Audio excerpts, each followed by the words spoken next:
Anyone want to share anything about Satan, how they saw the opponent play in their life last week or this past week? You're nodding. I mean, well, so the situation I had with forgetting the person's name, I felt that was a little bit of the opponent telling me, oh, how come you made a mistake? Yeah. But I mean, I'm glad I had you next to me holding my hand and saying it's okay, and I had to immediately forgive myself. But I was, for like a couple of minutes, embarrassed. Like, I mixed up the person's name with someone else, but it was the other person's birthday, so it was kind of embarrassing. And so, maybe because I had too much on my mind, so I had to calm down and say, it's okay, we make mistakes. And I was glad to have you next to me holding my hand to calm me down. But I felt like that was the opponent telling me, oh my gosh, look what you did. So we spoke about the male and female aspect of the opponent of Satan, where the male aspect gets you with the lust, and then the female aspect gives you the guilt later. Yeah. So you weren't reactive in the moment. What happened was you were feeling maybe shame, guilt, discouragement, whatever those feelings are about why you made a mistake. Yeah. I felt it. Yeah. Anyone else want to share anything? I think for me it's like shifting that Satan isn't evil. Yes. You know? So Yes. anytime something bad happened last week, it was like, I'm like, okay, it's not coming from an evil place. Yeah. And it was kind of nice because your mindset automatically shifts. You know, you're not looking at the darkness, but the light that can come out of it. Yes. So I think that I liked a lot, you know, looking at things and shifting my view. That's a big one because Satan cannot hurt us. Satan does not disconnect us from the light. Satan, I don't want to say tricks us, but sets up situations to challenge us so that we disconnect ourselves from the light. Yeah. Were you going to say something? It was exactly. I was about to disconnect myself for like a bit. It was bad. I mean, it was bad. Things happen for a reason sometimes. But first, I was planning to surprise my sister for her birthday, and I worked for almost a month to do it. Aww. It's so much preparation, and I just want to make sure all of her friends to be there. This and this. A day before, one of her friends told her. Yeah. By accident. I don't know what was it. She was in a group text. She didn't notice she's in a group text. Anyway, I was gonna pick up the phone and kill her. It was bad. It was bad. Like, because my sister called me and told me, "I know you're surprising me." So anyway, that was one. And like literally a couple of days after, I tried to adjust myself. Said, "It's okay. Don't call her. It's not a big deal. It's fine. We did it. It was fun. But I worked so hard to surprise her. I didn't want her to find out because she doesn't like birthdays. She doesn't want it. She was very upset recently. I want to make her happy. And I worked so hard. So anyway, that was done. And then we decided to go to Mexico with my sister-in-law and the kids, and me, the kids, no husband. So like a couple of days before during the Passover, before Passover trip. Before Passover, break. And then we packed everything by the door. So in a couple of hours, we have a flight to go. My sister-in-law called. I cannot find my passport. What are you talking about? She's like, I went to the bank. It's not there. I thought it's at home, but I can't find it at home. She couldn't find the passport, so we didn't go. Oh my God. The kids are crying. Oh my God. The suitcase by the door. I'm telling my kids, let's go. Yeah. No, we are not gonna come alone. It's gonna be boring. You wanna go together. Oh my That was another. You didn't go? Wait, so you didn't go? Sorry. I would have been like, love you, sis. I said, let's go. Like it or not, It's you're fine. gonna be No, I'm gonna be with our cousin. It's not fun to be alone. We're not coming. I'm like, take the kids. I'm like, okay, you guys stay. I'm gonna go. Did you? I hope you did. Oh my God. So it was another thing. Oh wow. It was just. And each time you pause. Each time I was gonna kill myself, Sarah. Like, God, even look at me. Like, hello. She couldn't find the passport. She still couldn't find it. Oh my God. All gone. She doesn't. It's probably lost. Yeah, it was bad. Like, to the point I'm losing. Like, I don't know. I was just very pissed off. Like, Yeah. Every right. yeah, everyone. The kids were crying, and I'm like, Aw. That's But fine. at that instant, like, who were you mad at? Is your sister that you're It's like, my why did- sister-in-law. Oh, your sister. Yeah. Like, why didn't you take care of this before? I would have wanted to. I mean, it was last minute that we decided to go, like literally a week before. And then she thought that she had it in the bank. She literally went to the bank. She thought it's there. It's not there. She came on. She was just frustrated. Yeah, no, I cannot blame her. Yeah. I told her. I was See, I would like, have blamed. I mean, I would have I blamed. told her. I mean, Oh, That's my thing, though. I'm like, you should have no. taken care of this. But do you recognize now Who that else should- even if, like, you feel like you should blame her, but the situation comes up just to trigger you. Exactly. So blaming doesn't do anything. I felt bad for her. She was very upset. She didn't know what to do. She was Yeah. crying. I'm so sorry. I ruined your vacation. I'm like, no, it's not your fault. Things happen. And I'm like, okay, maybe it's supposed to something, God forbid, bad happen. That's what this happened. Yeah. Just not to go. And I would just keep checking the airplane that isn't going. Everything's upset. See, the plane didn't go well. And I was checking the hotel. Everything goes well now. We get the hotel. I'm like, I don't know. I was pissed off for a while at myself, not everyone else. It was just like, you know. The first one for the birthday, did you call her or you didn't call her? No, I didn't. Wow, so that's No. that's No, big. that you- I didn't. But I sent her a text. Oh no, she didn't send me a text. She didn't till like 3 days after. And then she sent me text. She's like, I'm so sorry. I did that by mistake. Blah blah blah. I want to say something. I'm like, what the heck? Yeah. And then I'm It's not like, that you didn't. though. I'm like, it's fine. I was pissed off, but I mean, like, Good job. That's very hard. What can I do? I fight with myself a lot. Well, what are we? It's not gonna make anything. It's not gonna It's change. not gonna change anything. Yeah. She find out. I worked so hard for a month. But- Change the date million times. But that all people of your say, friends I can want to come. unload, I want to get it off my chest. So it's a Yeah. good thing that you were able to pause and just Yeah. sit there with it. I swear I wasn't that upset at the vacation that I was upset at the Oh, surprise. I She swear. worked Because hard. I it's planning. felt bad for my kids. I just felt bad for my kids because they were so excited, but the surprise was just so. Because you put a lot of hard work into it. Yes. That's why. Yes, I worked so hard to just make sure with this, food, friends, cousin, Yeah. husband, this one can come, not okay, let's change the date. Now this one cannot come. Okay, let's change the date. You know how it is. It's with hard. It's hard. That, yeah, that was really. Thank you for sharing that. Sarah, when you say about the load, so you said something. You said so, but she didn't load. She didn't react. But do you think because The load?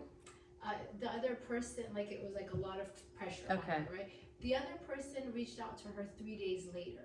Do you feel like that helps with us not reacting as? I mean, when the other person Depends. realizes. It depends on you. Sometimes even when the person realizes, you feel the need to like, bezani basedish, you know what I mean? To like let them have it. Yeah, Like you just- can't. It depends on you. It doesn't matter what they do. It matters how you feel about what they do.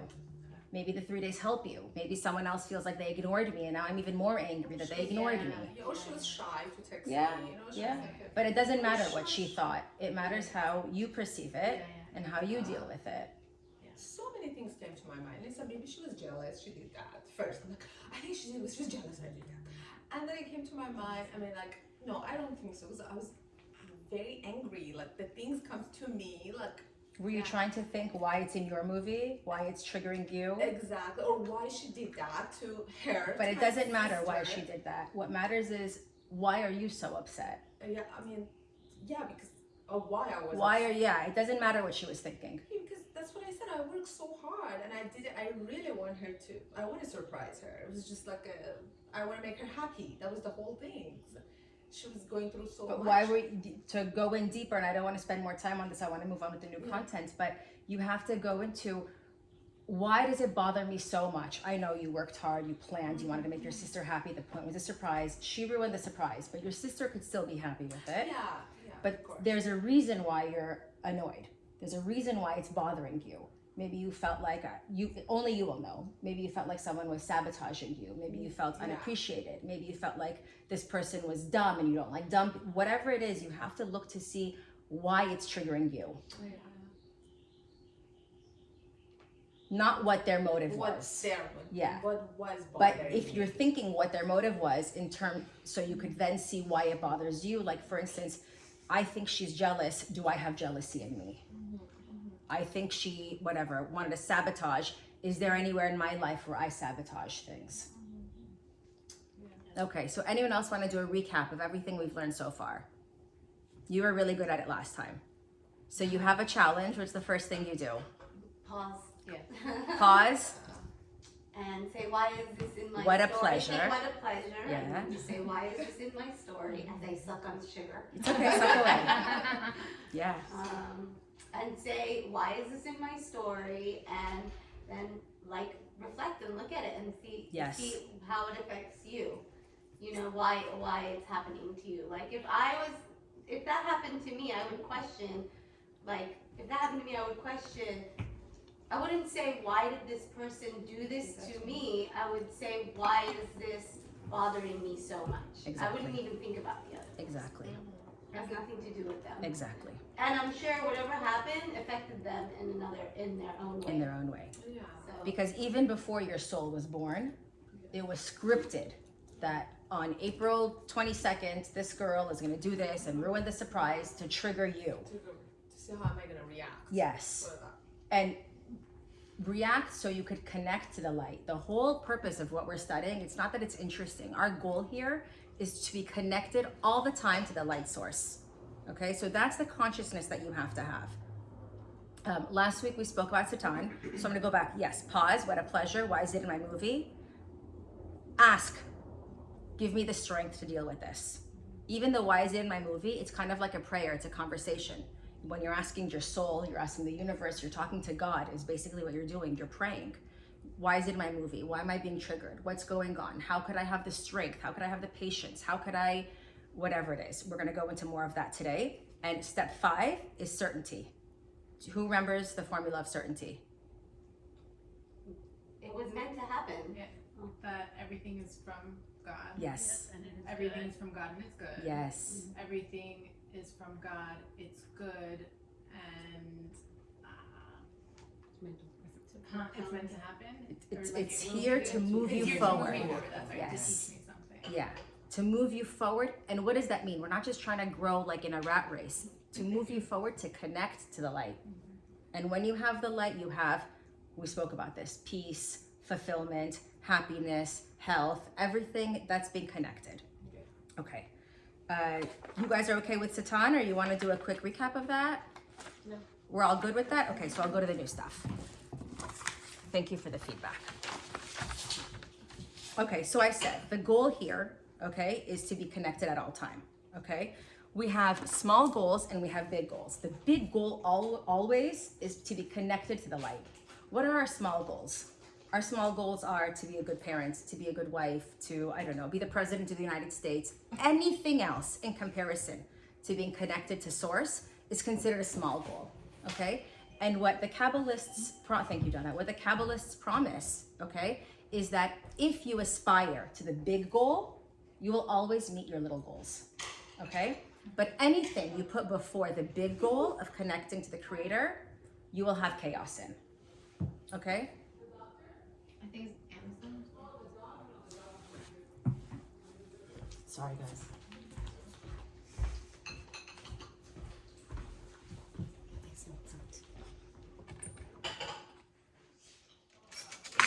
Oh. Happy birthday to who? Whose birthday is it? Oh, happy birthday! I was like, wow, it's birthday. Okay, Sorry, guys. that's okay, do your I'm in the thing. middle. So, anything that you put before connecting to the Creator, you'll only have half fulfillment from it. So, give me an example. Let's say someone is trying to be a Pilates instructor. Sorry, Donna. And their goal is just, I'm going to be a Pilates instructor. I'm going to be the best Pilates instructor. I'm going to make people feel better. I'm going to heal people. People are going to have confidence because of what I do. If she does that, devoid of realizing that through this, she's connecting to the Creator. Through this, if the Creator, connection to the Creator is not above that, meaning the challenges, knowing the challenges you'll face in this area is to connect you to the Creator. The people you meet in this area is to connect you to the Creator. If you don't recognize that as your goal, you could be the most successful and best Pilates instructor, but you won't feel fulfilled. Okay? If your goal is to buy a certain house, to buy a certain, to get your kids into this school, whatever it is, if that's above your connection to the Creator, the blessings won't come through it. Okay. I don't really understand it. I'm sorry. I don't understand what you mean that like if what your passions are not connected to the Creator. For example, like let's say my husband's job. He seems so focused on being successful and doing well. I don't see he has a connection to God. Yeah. How does he make his job a connection to the Creator? Like how do you do that? So let's say there's a challenge in his work. Okay, and he's trying to overcome this challenge. Instead of him thinking, my whole goal is to overcome this challenge, to get, I don't know, promoted, to get that position, to move up. If he realizes that through this is how I'm going to connect to Source. The challenges that come through the work are here to connect me to Source. They're not here to get in my way. They're not, does that make sense? Yeah, It's kind of like every relationship you have is a threesome, right? It's you, the other entity or person, and Source. If you take Source out of it, it's just you and the person, it's not gonna go well, okay? Kind of like the way, and we'll go into this later in the next 2 classes, but the way like a battery works, the way that electricity works, you have a positive pole and negative pole, and that's how you have circuitry with a filament in the middle. You always need the 3 columns. You always need the 3rd attribute in there to create circuitry. Without that, you don't have flow and you'll have a short circuit. Okay. We spoke about how whenever you get what you want, when you think you're chasing something, you want the bigger house, you want the car, you want the marriage, you want the kids. What happens when you get it or you earn it? What happens? Your vessel doubles. Your vessel doubles. So you feel twice as empty because now you have to do more spiritual work to fill up that new big space because your vessel increased. We're good? Can I move on? Okay. Okay, so the bigger vessel. So I said if you're running after your small goals, you're always gonna feel halfway there. You're never gonna feel fulfilled. So let's talk about if someone disrespects you, if someone's mean to you, okay? If someone hurt you, okay?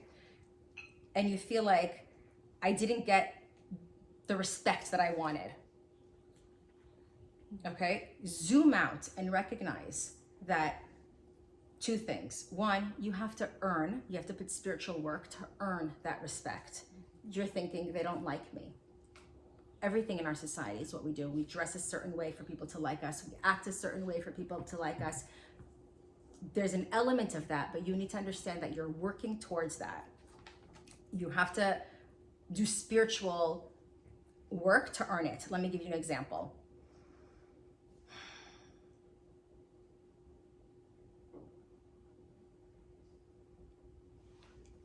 Okay, let's say there's a person who, I don't know, says something mean to me. Donna says something rude and disrespectful to me, okay? I want her respect. Can I yell at her for the respect? Can I command it? I have to act in a way, through pause, through self-transformation, to earn that respect, okay? The bird is back. Yeah. Okay, Satan, positive force. So we have our soul. As you grow, you're gonna recognize you're growing, okay? You'll look back and you'll think about yourself in high school. You don't even recognize that person anymore, right? You're like, oh, that cute little girl, because you're so different from that. So as you grow, your soul has 5 levels, and these 5 levels are each broken down into 5 and then to another 5. So there's 125 levels, and then that gets broken down too. So every time we're transforming, we're literally moving up the levels of our soul. Okay, so just for a tangible.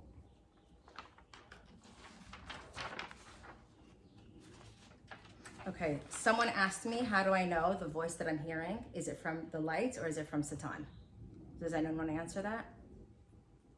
If it's from the light, it's peaceful, calm, it's quiet, it's not screaming. If it's from Satan, it's screaming, it's loud, it's get it done fast, hurry up, there's no time, kind of thing. Okay, that's one aspect of it.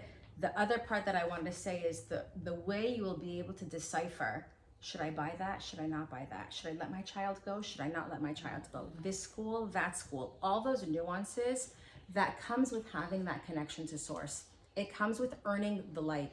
The more you work on yourself and transform and have that consciousness, the more intuitive you'll become, and the more you'll be able to recognize which voice is what. The other thing that someone asked me earlier today that I want to share is this. Imagine she had a issue. Let's say it was a lawsuit, okay? And she was saying, what do I do? What do I do? Should I sue them? Should I not? Should I do this? Should I not? And I was telling this person, you have to pause. Why is this in your movie? What do I need to change? And she's like, okay. After I do that, now what do I do? And I kept explaining to her that if you don't know what to do yet, you haven't really worked on step 1 and step 2. And once you go through step 1 and step 2, it won't matter what you do, because once you're connected to source, everything is going to turn out the right way, the way it needs to, with the light anyway, so that it won't matter. Does that sit well with everyone? Okay.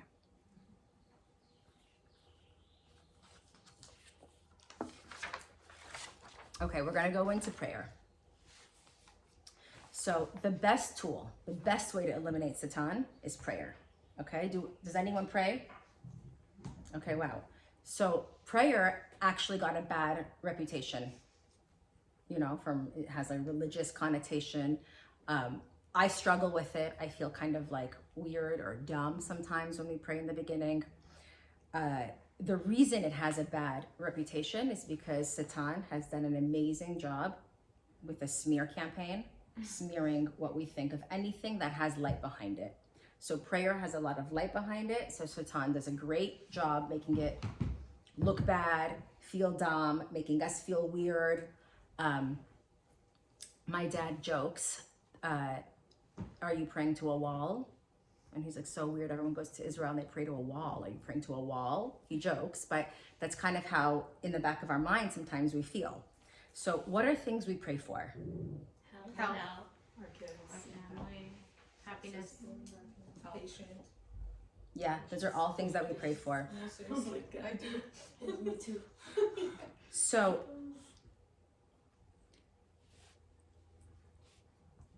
prayer, what prayer is prayer is an internal request where we're asking the Creator to change our vessel. Okay? We're not telling the Creator, you know what,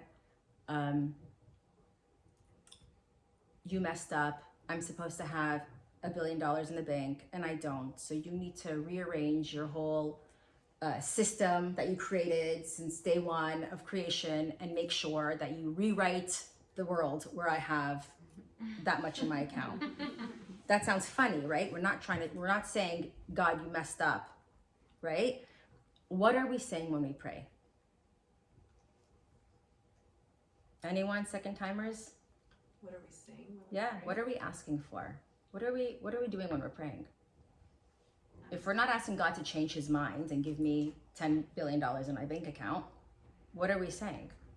His guidance, strength, That is strange. Hope. to change Yeah. us, to More make us connection. better. Wisdom Yeah, to make better connect with him, choices, to become more to- successful. do what he has, or we also have designed to be our purpose, to go in that direction. You got it. So what we're doing is we're saying, give me the vessel so I can contain whatever it is you're asking for. Okay? So you kind of have to earn it. You can't, like my cup, if I'm asking, please God, give me 16 ounces of tea, but this is my cup, I'll have chaos if I get 16 ounces of tea poured into this, right? It'll just spill all over me. What I need to pray for is to be able to earn a bigger vessel. How do we earn our bigger vessel? By spiritual work. Yeah, spiritual work. So what's going to happen once you start praying? Is everything going to be peaceful? If I pray for patience, what do you get? You get opportunities To be practice patient. patience, yes. But you want the strength, you want to earn the ability to be able to overcome your challenge. That makes sense? Yeah. Okay. I'm going to give another example because it sits well with me and I think it might with you guys too. It's like me having a 60-watt bulb, right, in here. And I'm praying for 1,000 watts to go into it, right? Does that make sense? And I'm like, please, I want 1,000 watt, but if I have a 60 watt bulb, that bulb can't take more than 60. What does it do if I pray? Nothing. Huh? It'll burst. It can't contain it. Should I yell at the bulb? Should I call Edison and say, blast more energy into my house? No, you have to change the vessel. You have to change the vessel. So God, the energy source, whatever you feel comfortable calling it, is always there in full blast, right? What we need to do is adjust ourselves so that we're able to tap into it. We're able to connect to it. So imagine a few years ago, my son put a metal keychain on an outlet, like the plug thing, and he didn't realize, and he put it into the electric socket. Yeah, we saw a big like electric bolt come out and he fell back. Oh my God. So did God punish him? Did the electricity punish my son? No, it's cause and effect. You put a metal piece there and there's a short circuit, right? Now you have to deal with that. If you want energy from the outlet, what do? Do we praise it? Do we tell it how wonderful it is? Should I give classes about the outlet? Should I tell everyone that one day the outlet's gonna help you? What do? Plug into it. Plug in. So we're learning, all the things that we're doing is learning how to plug in. Okay? Yeah.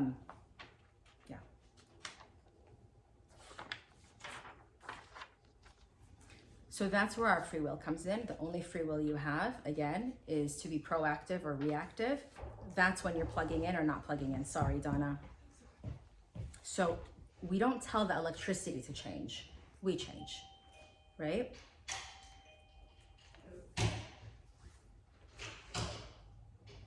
Okay, so what do we do? What do we do if we don't like the hand we've been dealt with? We don't like our income, we want people to respect us. What did we say we do?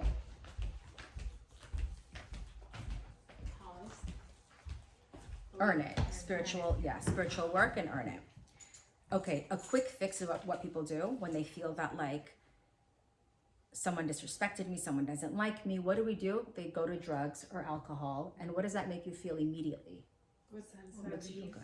Yeah, it makes you feel relief. Yeah, because you're getting that light, you're getting energy from whatever it is without having earned it. What happens afterwards? Out of shame. Yeah, you're ahead of us. You feel bad afterwards because you got energy that you haven't yet earned.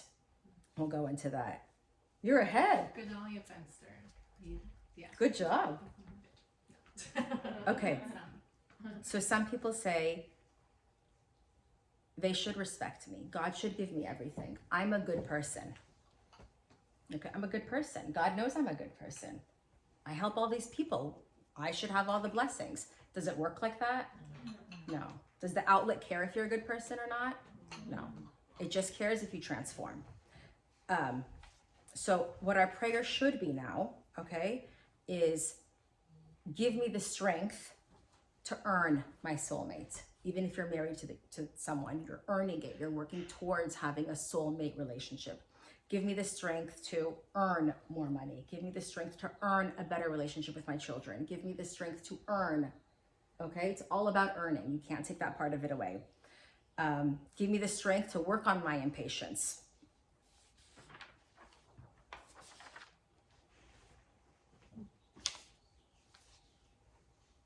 Okay, so there's 4 aspects of prayer, okay?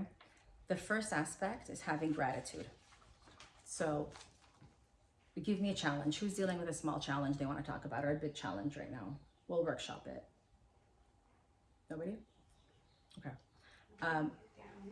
It's okay. Donna, can I use you as an example again? Sure. Okay. Let's say Donna's having issues with her son or her friend or whoever, okay? And it's challenging her and she doesn't know what to do and I don't know. Should I do this? Should I do that? Should I, whatever it is. The first thing that I'm going to tell her to do is have gratitude for the situation, okay? Why should I have gratitude? I have this problem in my life. I have this challenge. My kid is stubborn. I have a teenager, whatever it is, right? The gratitude comes thank you that I have this opportunity for growth, to connect to the light. Because if you don't have a challenge, you don't have an opportunity to grow. You don't have an opportunity to connect to the light, right? So we want those challenges. We want to just bang them out, and we, you know, what's behind door number 5? What's behind door number 37? Look into where you have anxiety in your life, okay? Wherever you have that anxiety in your life, say thank you for it. So thank you that I have control issues and I get to work on my controlling nature.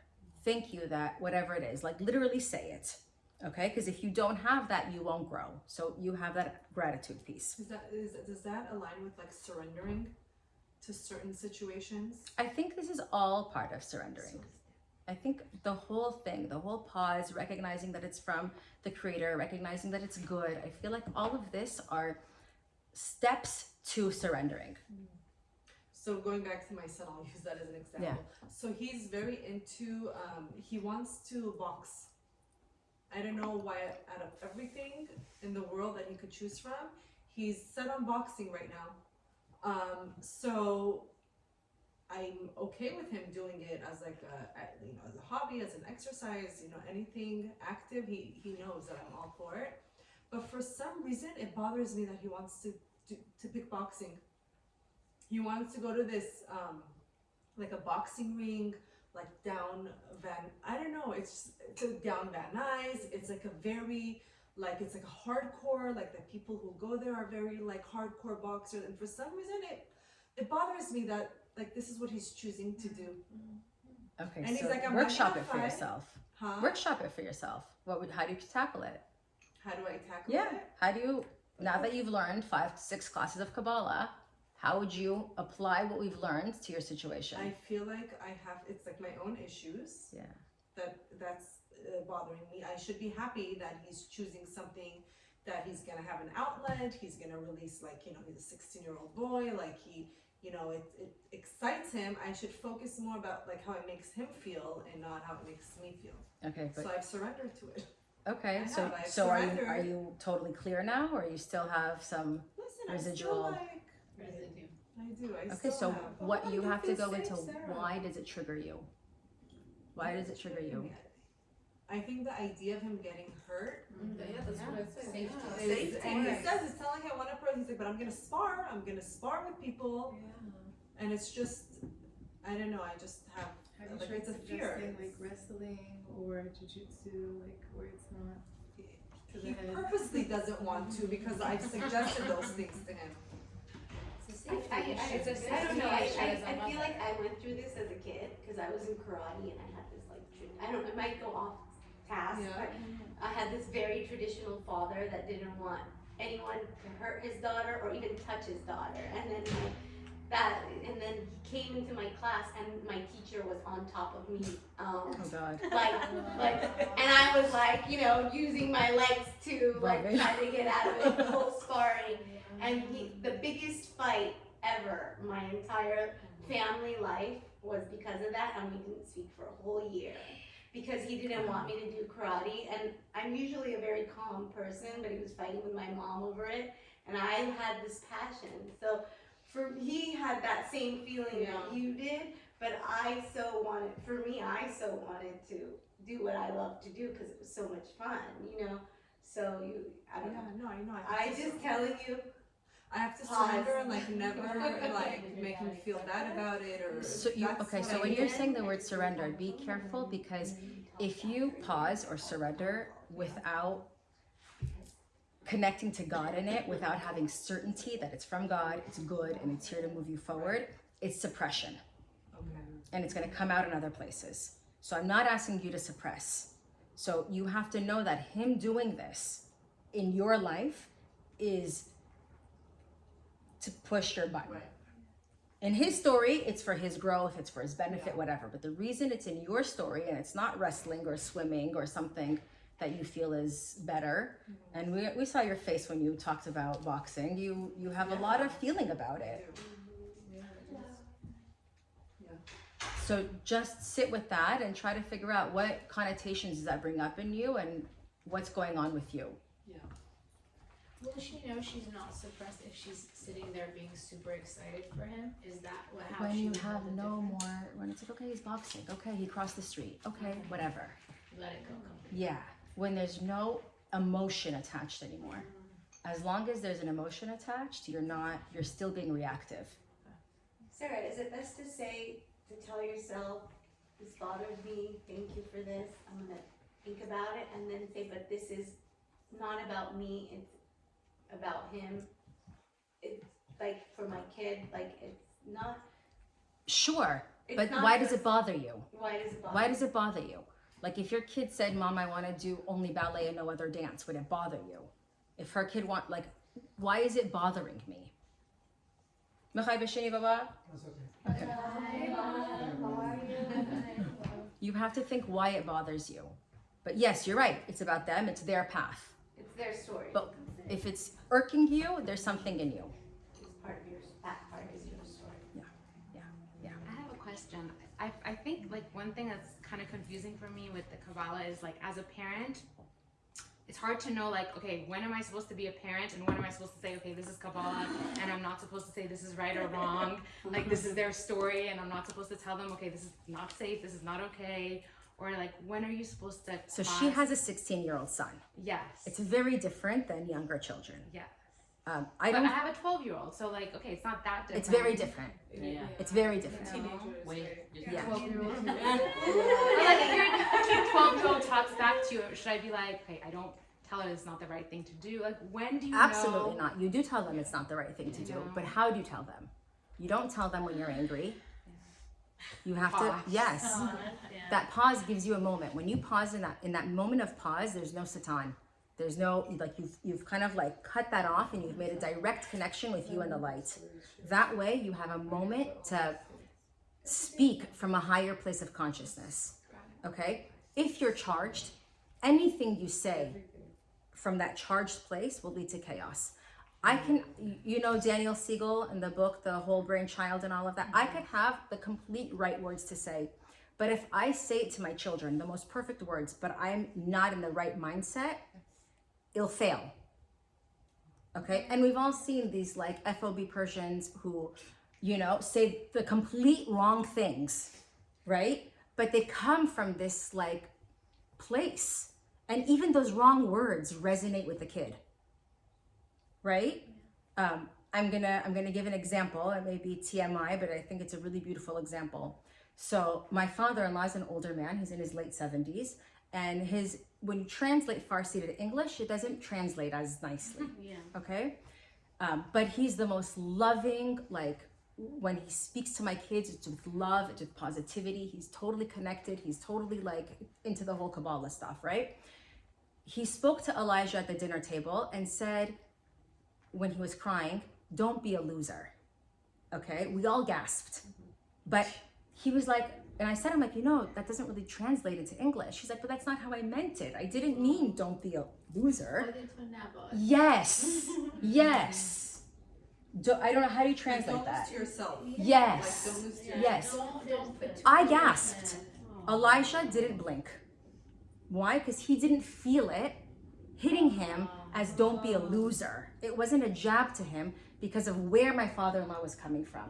So I could go to all these parenting from the inside out, all those classes have all the right words. But if I'm coming from a reactive place, it's not gonna work. My kid won't hear it. He was actually complimenting him. Yes. Yeah. And he got it. He totally, I was shocked. Elijah got it.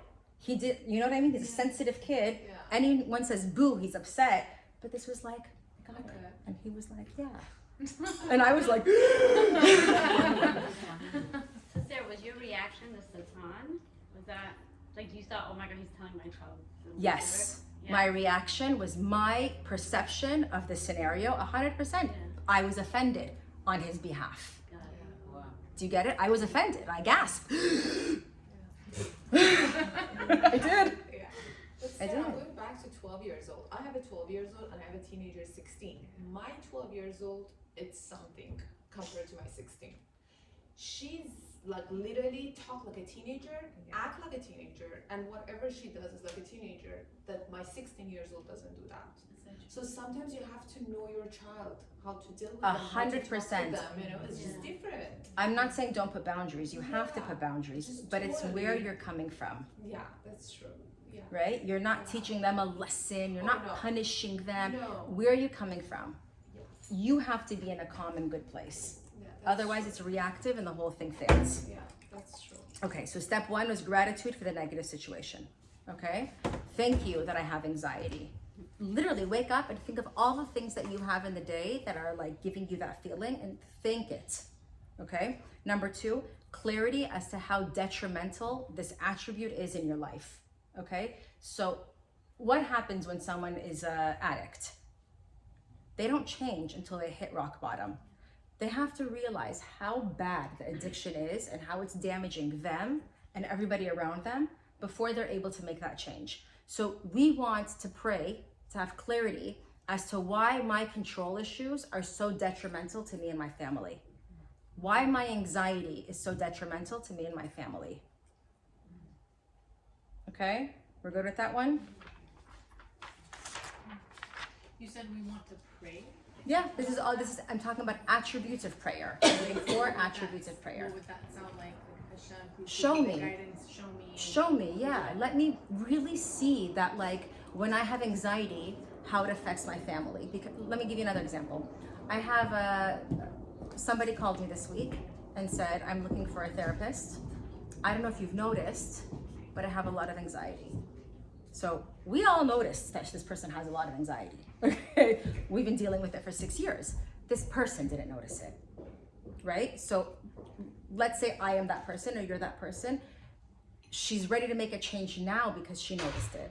So we're praying that we notice those things that are affecting us and those around us, right? So you yourself are noticing it. Yes. But what happens to you that noticed your friend had this anxiety but didn't say anything? You can't say something to someone who won't hear it. Oh, she hasn't accepted it. Yeah, I can't. It's like, oh, it's fine. I'm working on it. No, I'm okay. You can't say something to someone who doesn't want to hear it. Got it. But wouldn't she be helping the friend? 100%. But if they don't hear it, I'm so sorry. Could somebody block me? Baba, did you block her? I'm so sorry. You're not supposed to do that. What did you say? Okay, Okay, what was I saying? Yes. So if you're helping the person, if the person is able to hear you, okay. So let me give you an example. The person, this is Kabbalah 2, so in 4 classes from now, the person has to be ready, have a vessel to hear it, and be able to make the change. If they can't, you're pouring water into a small cup. Can you go to the person and say, look, I really truly love you. I'm noticing something. Would you like to hear Would it? you like to hear it? Yeah, but you have to read their facial expression. Yeah, okay, tell me. Then you should. Yeah, that she doesn't want to hear it. Okay, I got it. Okay. That's my daughter. No I'm kidding. Yeah, So my point was, you're praying to be able to see the parts in you that you need to work on to connect. Okay? Need evokes a vessel. Okay? This is number 3. You need to need the creator, right? If I don't have a need, I don't have a vessel for something. Okay? If I'm saying, I'm fine, everything's great, it's like saying my cup is full. I'm not opening the door. I'm not creating an area for the light to enter. So you have to get into the place where you recognize that you need help. What happens? What do? When things are going well, we kind of feel like creator, don't get involved, right? And then when bad things happen, we call it an act of God, right? Even the insurance companies call it an act of God. And that's when we're praying for the creator to like help us. You have to realize that everything, the good, the bad, the ugly is from the creator. And that even when things are well, you have that need. So there's a story about King David. King David was a Kabbalist, and he was the richest man at that time. Okay, richest man in the world. He had all the respect, he had everything. How did he hold on to it? He would sleep every night, like as if he had nothing. Like, creator, I need you. This is all from you. As if you have nothing. Wake up and then build it all. Like, mentally build it all again. Okay, so when we're praying, when we're in a state of, I'm going to call it openness, because that's kind of how I feel it. It's like you're open, you have a need, you're creating space for the light to enter. We're good with that? So we said gratitude. Number 2 was Clarity. clarity. Pray for clarity. Thank you guys. Number 3 was need. Okay, so that's why miracles happen for people when they're most down in the dumps, right? When you're like completely like broken and you've tried everything and everything failed, and then you're like, I give up, right? You get to that point, that's when things make that change. And that's the spiritual reason behind it. So there's a difference between having a need and being needy, right? Being needy is reactive. Having a need is different, okay? Number 4, I'm gonna go into that a little bit more. Number 4 is asking, okay? You have to keep that dialogue open, okay? When you're driving and you're like, oh my God, please let me find a parking spot, that's prayer. Keep that dialogue going. Have it all the time, everywhere. Have the Creator as your 24/7 consultant, okay? We're good with that? Do you want me to go a little deeper? You want me to stop? Okay, I have, it's like 7 more minutes. Okay, there are times where you're kind of like in a better position to pray. When I mean better position, I mean there are times where your prayers penetrate a little differently, okay? So before you sleep and right when you wake up, it's kind of like a time where you're being judged by the upper worlds. Every time you sleep, it's like a mini death, okay? So every time before you sleep, you kind of have an accounting of your day, of the positive stuff and the negative stuff that happened, where you were proactive and connected and where you lost light, okay? It's a good time to pray, to sweeten. You kind of shift the judgment over there. Another time, okay, that you're judged is the 1st and 2nd day of Libra, which is Rosh Hashanah. It's another place of the scales, it's Libra. And then also when a person dies physically. These are times where each of those scenarios, you're kind of given a new transcript, a new movie, you're resetting your next day. What about Yom Kippur? It's not Yom Kippur, it's Rosh Hashanah. It's the first 2 days of Libra. That's when you have that judgment and yeah. So what you want to do is, in the morning when you wake up, you want to take a few minutes. You can do this while you're getting dressed. If it's new to you, you could sit down and take that time and give it like a few minutes of whatever prayer in your own words from your heart and kind of bang this stuff out. When you wake up, you have like a whole new destiny that day. So you're resetting it. So that's why that morning and right before you sleep and those times are important. It's best to pray in isolation. And I'm talking about prayer from your heart. When you do communal prayers, it's totally different. This is because if I'm praying in a room with someone, their words, their mindset, their energy could affect mine, okay? Okay, there's a concept, this might be a little hard to understand, but it says the best way to pray is when you're broken but not sad, okay? What does it mean to be broken but not sad? You're not in despair. You have hope, but you're just in a state where you have no answer, that it could only be possible from the Creator. Yes. Yes. Also, when you're sad, you're kind of saying, I don't agree with you. You're wrong, right? You're kind of like in a different, this is a very hard one for me. So if you guys have issues with like challenges with it, I get it. It's kind of saying to the Creator, I disagree with what you did. You're wrong. So you don't have that certainty, right? So prayer coming from there is not going to be as effective as, I get that it's for the good, right? I get there's like a whole whatever rhyme and reason to it, but I'm hurting. I need. Yeah. Okay.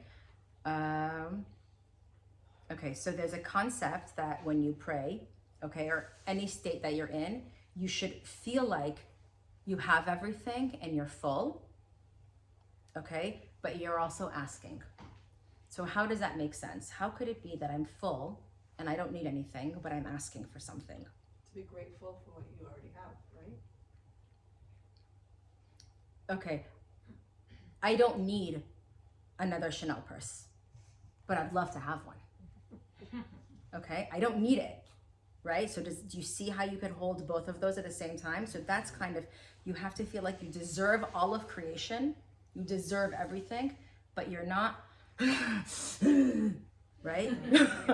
Okay, sorry for the lack of words, I had to act it out. You're not like that needy, like takey, desperate, you know, I'm gonna do whatever it takes, lie, cheat, steal to get my way, right? Because that comes from reactivity, manipulation, that's taking.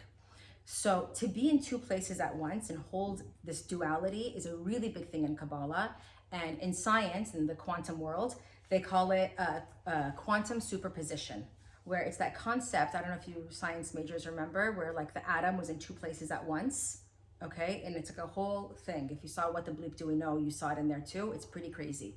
So this is a huge thing in Kabbalah to hold two opposing thoughts. So I have everything, I'm completely full. I don't need anything, but if you want to give me a Chanel purse, I'll take it and I'll be happy for it, right? I see this the most with my housekeeper, okay? Whenever I ask her, do you want something? She always says, if you want to gift it to me, yes. Yeah. And the way she says it, it's like, I could feel that I don't need it, but I'm so thrilled you're going to gift it to me, right? Yeah. That's that same, you know, that feeling. Okay, so I'm going to talk about taking something versus receiving, okay? So it's Leslie's birthday. I got her a cake, okay? Imagine she comes here and she's starving.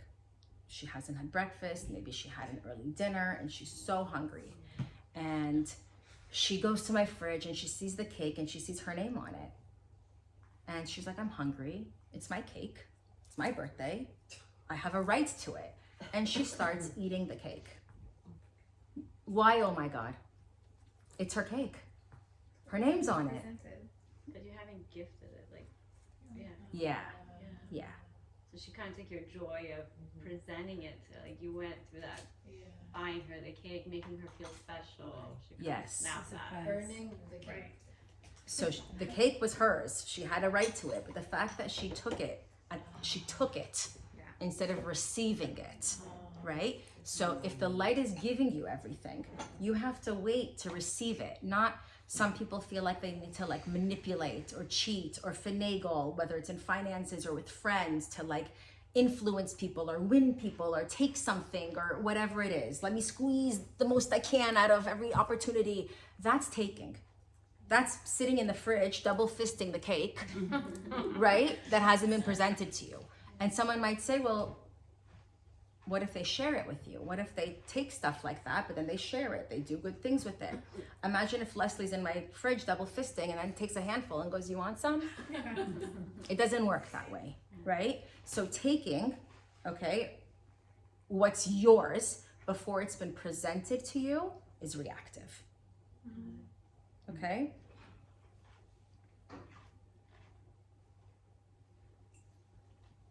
Okay? You can hear me? I was wondering, can they hear me? And I'm like, I'm like, I don't think they can hear me. And you can hear me. Oh my God, I'm sorry. That's okay, enjoy it. I was like, yeah, a little bit. I Okay. didn't need anything. One more concept and we're done. This is another big one. So let's take the I need it but I don't need it concept. Imagine there's cake in front of us, right? I want to eat the cake. I love the cake. But you know what? I'm going to restrict. I'm going to pause. I'm not going to eat the cake. But the point of why we're here is to reveal light in everything. So the creator wants me to reveal the light in that cake. So I'm not eating the cake because I want it. I'm going to eat the cake to reveal the light in the cake, to connect to the creator. Do you see how it's just a mind shift? But everything is consciousness. So now I'm not eating the cake for me in a gluttonous desire to receive. I'm eating it with the consciousness of connecting, of revealing the light, because everything has light in it. Every object has light, every relationship, everything has light. The point is to reveal the light in that cake. So I will eat it.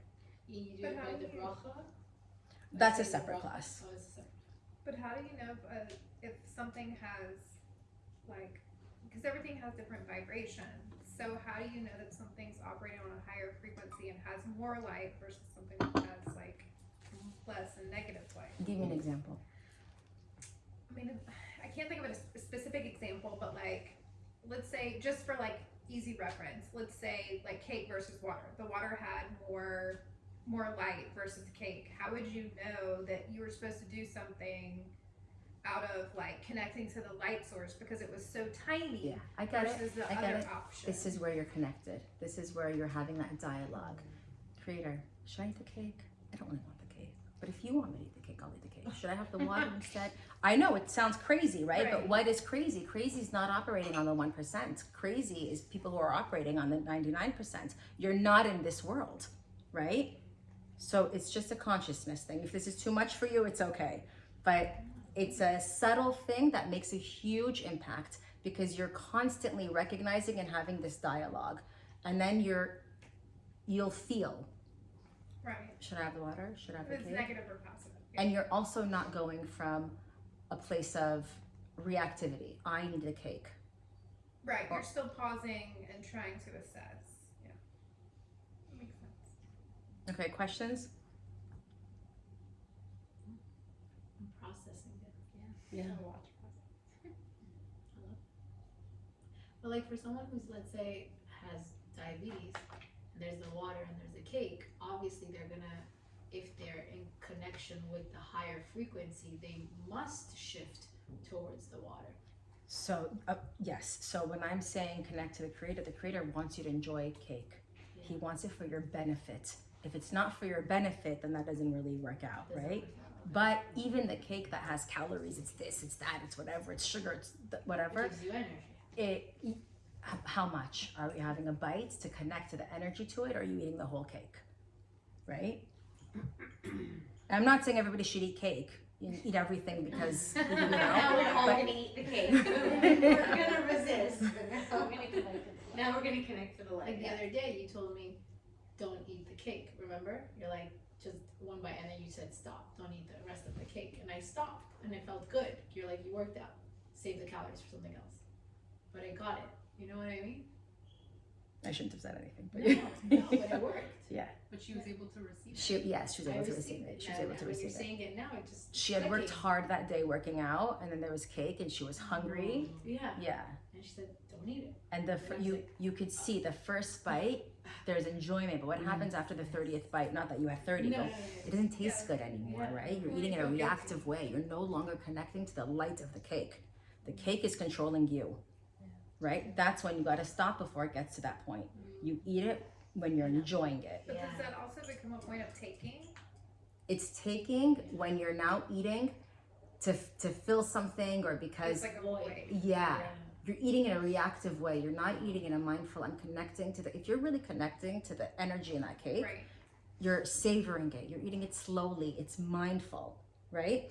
And it might be rich and chocolatey or whatever it is. And after 1 or 2 bites, you're like, that's good. It's enough. Anything more than this, I'm no longer connecting.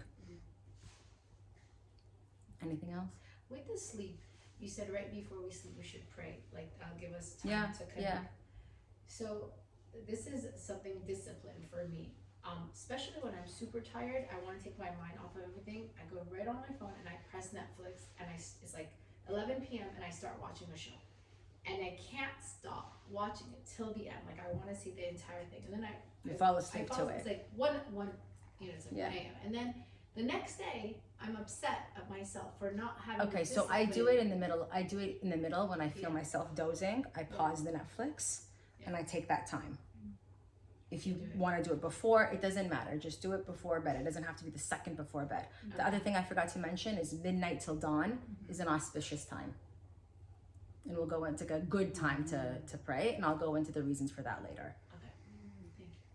You know what I do sometimes? I'll be like, okay, well, let me just pray for 5 minutes and then I'll watch this.